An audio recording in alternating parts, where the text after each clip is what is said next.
En esta presentación vamos a hablar sobre el proceso ordinario laboral. Nuestro grupo está conformado por Lenesev Olaya Doncel, Luis Henry Cortés Ortiz, Mayra Stephanie España Rodríguez, Paula Valentina Sánchez Rodríguez y Rubí Amparo Pedraza González. En esta presentación vamos a ver las etapas del proceso laboral ordinario, la presentación de la demanda, las audiencias, los medios de impugnación y vamos a mencionar los procedimientos especiales. En la etapa prejudicial tenemos la conciliación que se encuentra en el artículo 20 de la Ley 2452 del 2025, en la cual nos mencionan los pasos a seguir. Primero se acudirá a los jueces laborales de circuito o municipales laborales. La solicitud de conciliación se hará de manera individual o grupal. Se debe presentar soportes, ya sean documentales o declaración juramentada. La solicitud debe presentarse ante la Oficina Judicial de Reparto y el solicitante debe garantizar la asistencia de las partes a la conciliación. Una vez recibida, el juez la admite y va a fijar fecha de la audiencia, la cual se realizará dentro de los 10 días siguientes. Si la rechaza, no procede ningún recurso.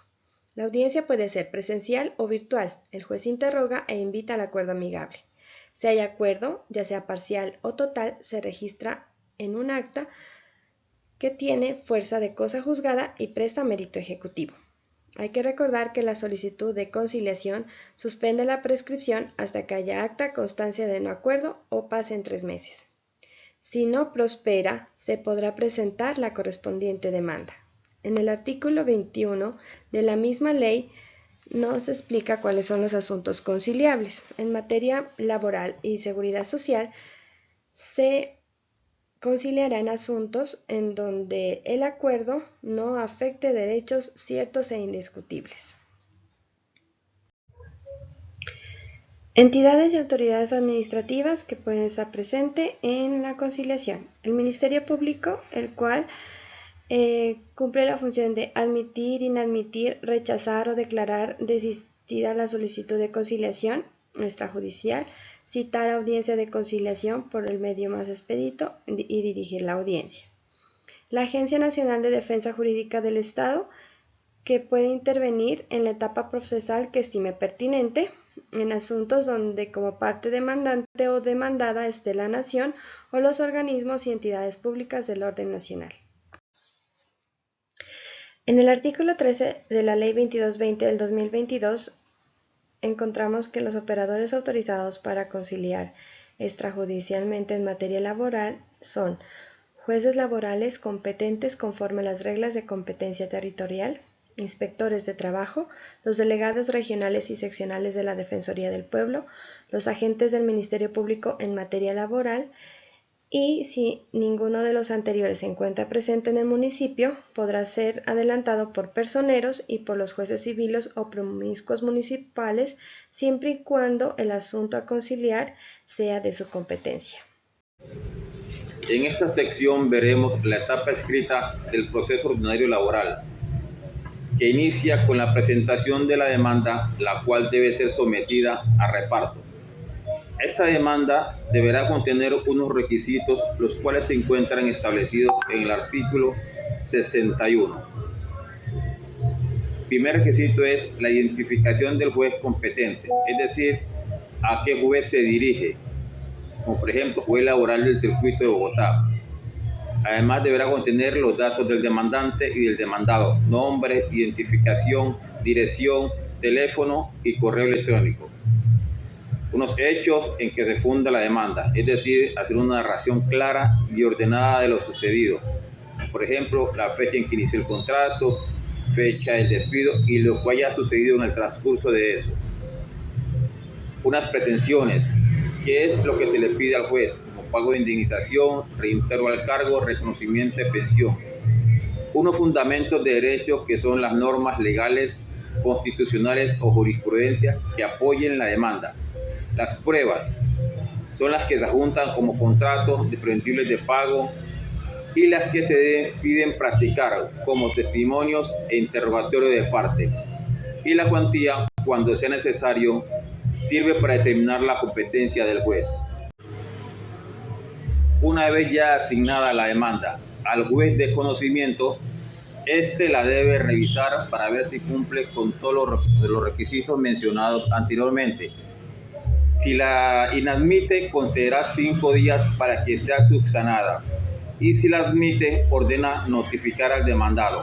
La notificación se deberá hacer apoyándose en las tecnologías de acuerdo a lo contemplado en el artículo 209 de la Ley 2452 de 2025. Continuaremos con la etapa escrita y pasaremos a la contestación de la demanda. Esto se encuentra establecido en el artículo 69. Una vez recibida la notificación por parte del empleador o demandado, este tiene un plazo de 10 días para responder oponiéndose a las pretensiones, proponiendo excepciones y, si lo desea, presentando demanda de reconvención o contrademanda. Debe hacerse dentro del plazo del traslado. Debe acompañar los documentos que tenga, pruebas documentales, representación legal. Si no cumple con estos requisitos, el juez lo proviene para que lo subsane en un término de 5 días. También tiene la posibilidad el demandado de allanarse a la demanda.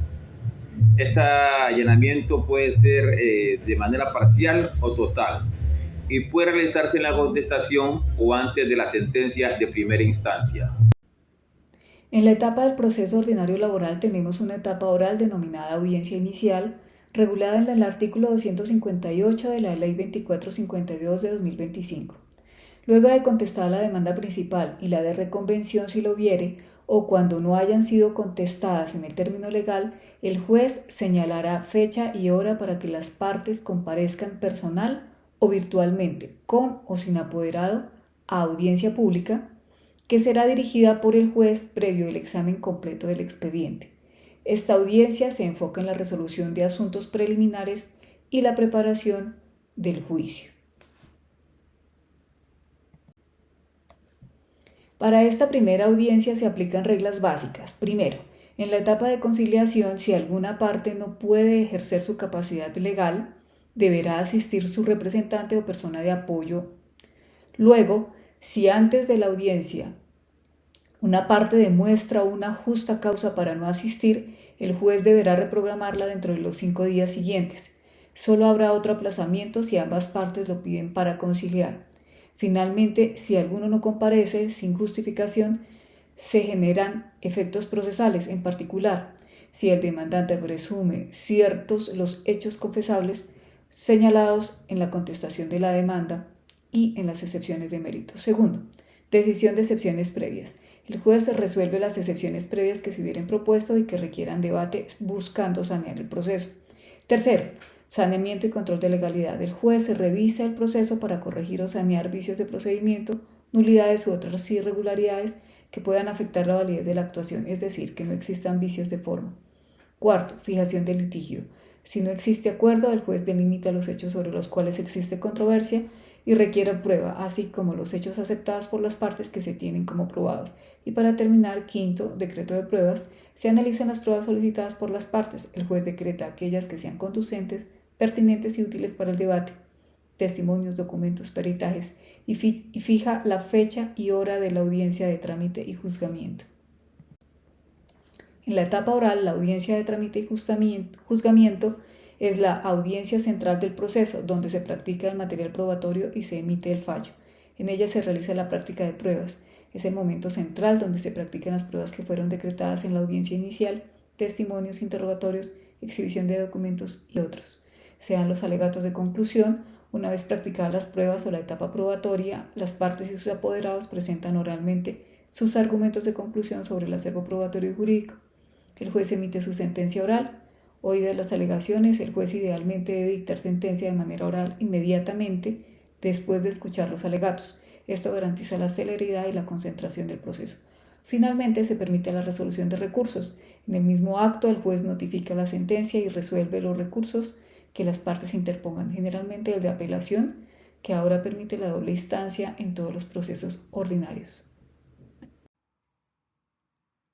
En la audiencia de trámite y juzgamiento en primera instancia, el proceso judicial, el juez desarrolla la práctica de pruebas en la fecha y hora fijadas. Durante esta etapa se reciben los testimonios, se formulan las preguntas y se escuchan los argumentos de las partes. Es importante señalar que cada testigo declara de manera separada para evitar que su declaración se vea influenciada por otros. Una vez finalizada la práctica de pruebas, cada parte presenta sus alegatos finales, el juez establece un tiempo igual para todos, posteriormente procede a dictar sentencia de forma oral, incluso si alguna de las partes no asiste o se retira antes, para ello puede tomar un receso de hasta 1 hora. De manera excepcional, si el juez no cuenta con los medios para registrar la decisión o el caso es especialmente complejo, puede decidir no dictar sentencia oralmente. En ese caso deberá emitir la sentencia por escrito dentro de los 10 días siguientes explicando sus razones. Respecto a los recursos, si se presenta una apelación contra un auto, esta se interpone oralmente en la audiencia. Si la apelación es contra una sentencia, la sustentación debe hacerse por escrito dentro de los 5 días siguientes. Cuando la decisión se notifica por fuera de la audiencia, la apelación se presenta por escrito dentro de los 3 días siguientes y la Secretaría corre traslado a la contraparte por el mismo término. Una vez vencidos los plazos, el juez tiene 5 días para decidir si concede la apelación y en qué efecto, y el expediente debe enviarse al superior dentro de los 5 días siguientes.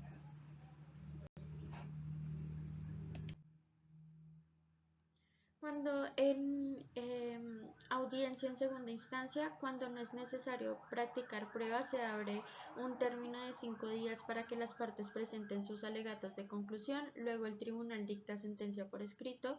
Si en primera instancia no se practicaron pruebas decretadas, sin culpa de la parte interesada, el superior puede ordenar su práctica si considera que son necesarias. Para decidir, incluso puede valorarlas si llegaron tarde, siempre que se corra traslado a la otra parte. Si las pruebas no pueden practicarse en una sola audiencia, se fija otra entre los 10 días siguientes. Una vez decretadas, se señala la fecha para su recepción y en la misma audiencia se escucharán los alegatos y se dictará la sentencia por escrito. Finalmente, es importante destacar que las partes no pueden solicitar nuevas pruebas en segunda instancia si estas no fueron decretadas en la primera. Los medios de impugnación están regulados en el artículo 226 de la Ley 2452 de 2025. Se dividen a su vez en ordinarios y extraordinarios. Los medios de impugnación ordinarios son la reposición, la apelación y la queja, y los medios de impugnación extraordinarios son la revisión, casación y anulación. Los recursos ordinarios se dan cuando existe una inconformidad con las decisiones de primera instancia. El recurso de reposición, estipulado en el artículo 227, se interpone ante el mismo juez o autoridad que emitió la decisión con el fin de que la aclare, la modifique o la revoque, y solo procede contra los autos. El recurso de apelación, estipulado en el artículo 228, contra la sentencia en primera instancia, la parte que pierde puede interponer el recurso de apelación ante el Tribunal Superior, que ya es segunda instancia. Y el recurso de queja, que está estipulado en el artículo 232, es un medio de impugnación subsidiario que se utiliza cuando el juez no concede el recurso de apelación de una de las partes que las partes interpuso. Dentro de los recursos extraordinarios encontramos el recurso de revisión, recurso de casación y recurso de anulación. En el recurso de revisión, que lo tenemos en el artículo 233 al 238, procede contra las sentencias ejecutoriadas de la Sala Laboral de la Corte Suprema de Justicia, las salas laborales, tribunales superiores, los jueces laborales del circuito y municipales, dictadas en procesos ordinarios y contraprovidencias que reconozcan sumas periódicas al Tesoro Público. Deben interponerse dentro de 5 años siguientes a la ejecutoria de la sentencia, conciliación o transacción. Recurso de casación. lo encontramos en el artículo 237 al 249. Este se interpone contra sentencias de segunda instancia en procesos declarativos. Su valor debe exceder de 150 salarios mínimos legales vigentes, debe interponerse 5 días después de la sentencia y debe sustentarse 20 días después. Se debe fundamentar en 4 causales: violación directa de la norma sustancial, violación indirecta, violación por vía de medio y decisión más gravosa.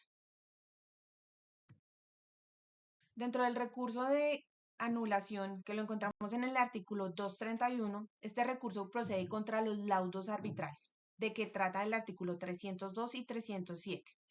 Este recurso será conocido por la sala laboral del respectivo Tribunal Superior del Distrito Judicial donde se constituyó. Se debe interponer y sustentar dentro de los 5 días siguientes a la notificación del laudo ante el Tribunal de Arbitramiento y presentando en tiempo se enviará de manera virtual a la sala laboral del Tribunal Superior respectivo dentro de los 2 días siguientes. También encontramos la guía jurisdiccional de consulta en el artículo 231. Este no es propiamente un recurso extraordinario. Lo que se pretende es revisar la decisión jurídica que se haya tomado frente a 3 situaciones adversas al trabajador y al Estado. Dentro de los procesos especiales encontramos el proceso ejecutivo en el artículo 265, que busca el cumplimiento forzoso de las obligaciones que constan en títulos ejecutivos.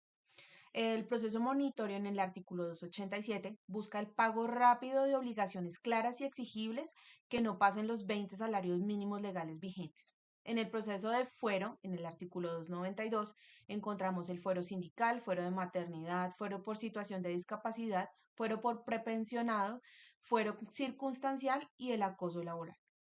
En el proceso de calificación de ilegalidad de suspensión, huelga o paro colectivo del trabajo, que lo encontramos en el artículo 301, este es un procedimiento sumario para determinar si la cesación de las actividades laborales son legales o ilegales. En el proceso arbitral, que lo encontramos en el artículo 302, para la resolución de conflictos colectivos de trabajo a través del laudo arbitral. El proceso de cancelación de personería, disolución y liquidación de sindicatos en el artículo 313 se hace ante un juez laboral del circuito o a falta de este se hace ante un juez civil o un juez promiscuo del circuito. Se hacen las solicitudes de disolución, liquidación y cancelación del registro sindical. Este también se hace en el domicilio donde se va a constituir el sindicato.